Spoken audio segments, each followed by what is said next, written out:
Hi, John Maxwell here. On July 4th, my father passed away. And what I'm going to do is share with you a tribute to my dad. And it's the lessons that he taught me. He lived for 98 years and 8 months.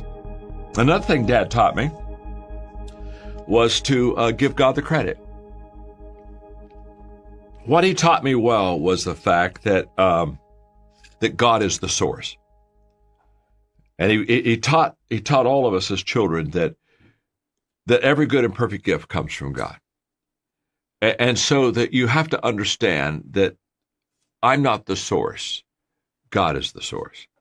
This is a total different mindset. And the moment that I understand that, I now realize that he gets all the credit. This principle was taught to me greatly by my father and then by my mentor, Fred Smith, who one day when I was 34, 35, I was pastoring, had the 10th largest church in America, just a kid. And so he spent the weekend with me, and we had Sunday lunch after all the services were over.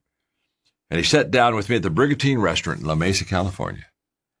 And he said, John, I want to talk to you about your gifts, the gifts God has given you. And he said, this is a life-changing lesson. And he taught me the fact that the gifts that God has given me are greater than me. He said, first of all, they're not yours, they're his. They're called gifts. You didn't earn them, don't deserve them. God, in his care for you, in his purpose for you, gave you those gifts. He gave them to you. You don't deserve them, you didn't earn them. And by the way, if he wanted to, he could take them away from you. They are gifts. That's why they call them gifts. And he shared with me that since that they are gifts, I was like my dad taught me, so I was to steward them and manage them well. And that's how I would multiply my gifts, by stewarding them and managing them well. And then he said, John, when people come to you, and they will, and they'll tell you you're amazing because you are amazing because you have these gifts. He said, I want you to understand you're not amazing.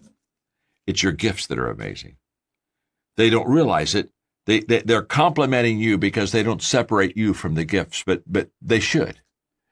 Because he said, I know you, and you're not that good. And so they see the gift activated in your life, and they think, oh, you're amazing. He said, John, you're not amazing. In fact, he said, you're one step from stupid. I'm one step from stupid. We're all one step from stupid. He said, it's your gifts that are amazing. So he said, when people compliment you, realize what they're really doing is they're complimenting God. They're seeing God work in you through the strengths and the gifts that you have. And so he said, when they compliment you, pass it on to him. Don't try to hold it. Don't try to say, oh, yeah, I guess I am amazing. No, don't do that. What you keep, you lose.